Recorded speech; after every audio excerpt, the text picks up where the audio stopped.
हमने हाथरस मामला भी देखा, हमने उन्नाव भी देखा, अब दिल्ली कैंट भी देख रहे हैं। देखिए, सच्चाई ये है कि हम सदन में कानून तो पास कर देते हैं लंबी लंबी चौड़ी चौड़ी, पर सच्चाई ये है कि आज तक ऐसी महिलाएं गांव में भी है और शहरों में भी है, और दलित और आदिवासी खास करके है जो वंचित है। इसलिए कानून हम सदन में पास करते हैं, पर वो कानून तब काम में नहीं आता जब आना चाहिए। अगर थाने में जाके 15 घंटा बैठना पड़े FIR फाइल करने के बाद, तो फिर निर्भया के बाद क्या बदला? कुछ नहीं बदला। निर्भया और इसमें तो बहुत ज़्यादा अंतर है। निर्भया में तो पूरा देश उमड़ पड़ा था, लेकिन हाथरस मामला देखते हैं और ये मामला देखते हैं तो इसमें क्यों जो है देश में कमी है, क्यों संवेदनाएं नहीं जाग पा रही हैं? देखिए, मुझे दुख इस बात का है कि जब ऐसी घटनाएं होती है, जब सरकार और पुलिस प्रशासन पीड़िता के परिवार के साथ न्याय नहीं कर सकती, लॉ नहीं फॉलो कर सकती, वो बहुत गलत है। और सबसे ज़्यादा दुख इस बात का है कि जो आरोपी है इसमें, उनका पहले भी खराब ट्रैक रिकॉर्ड था।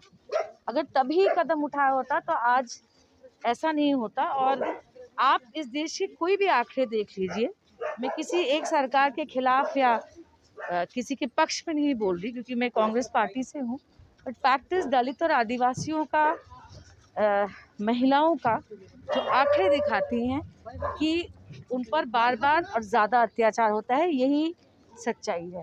मैम, बीजेपी की जो केंद्र सरकार है, मीनाक्षी लेखी यहाँ की सांसद हैं, फिर भी वो लोग नहीं पहुँच पाते हैं, साड़ी खरीदने में व्यस्त होती हैं।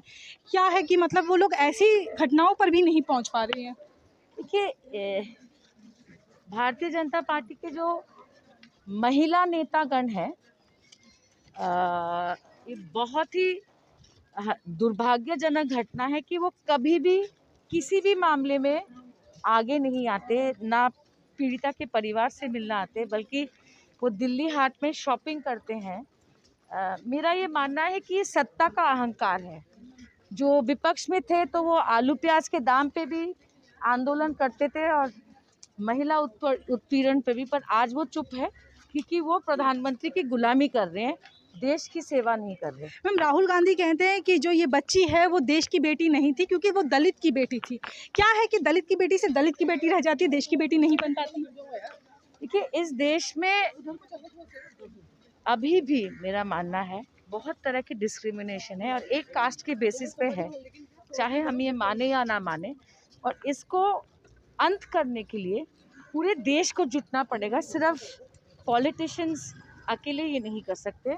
उसके लिए एजुकेशन सिस्टम में परिवर्तन लाने की ज़रूरत है, और सोशल जस्टिस सिस्टम के जितने भी सिस्टम्स हैं हमारे देश में, ब्लॉक लेवल पे हो या स्टेट लेवल पे हो, वहाँ पर परिवर्तन लाना पड़ेगा। But most of all education system पे मेरा मानना है सेंसिटाइज कराने की ज़रूरत है। क्या महिलाओं की सुरक्षा के लिए कांग्रेस के पास कोई अलग से प्लान है जिससे महिलाओं की सुरक्षा बढ़े? महिला कांग्रेस की तरफ से आज नेशनल काउंसिल में हमने ये तय किया है कि हम हर ब्लॉक में जो महिला कांग्रेस प्रेसिडेंट है वो अपने घर में महिला सेवा केंद्र खोलेगी महिलाओं के मदद के लिए।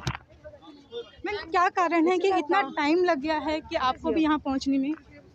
क्या मैम, आपको भी यहाँ पहुँचने में इतना टाइम क्यों लगा? क्योंकि दिल्ली का ही मामला है। पहले तो मैं आसाम से हूँ, मैं आसाम से आई हूँ, और 1 अगस्त को ये हुआ, 4 अगस्त को राहुल जी आए, मुख्यमंत्री उसके बाद आए। तो मैं यहाँ कोई पॉइंट प्रूफ करने नहीं आई हूँ, मैं सिर्फ मिलने आई हूँ, और जो मदद हमने करनी थी वो हमने कर दी है।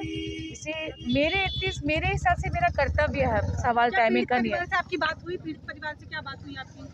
उन्होंने इतना ही कहा कि आज हमने अंतिम संस्कार अपनी तरह से अपने नियमों को पालन करके किया है, पर ये भी कहा कि जब तक न्याय नहीं मिलेगा उनको शांति नहीं मिलेगी। किसी तरह का दबाव की उन्होंने आशंका जताई है? मैम, मेरे सामने उन्होंने नहीं कहा, पर मेरा ये मानना है कि वो बार बार ये कह चुके हैं मेरे आने से पहले।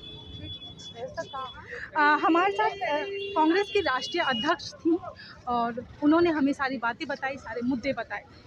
मीना कोटवाल के साथ आप देख रहे थे दम।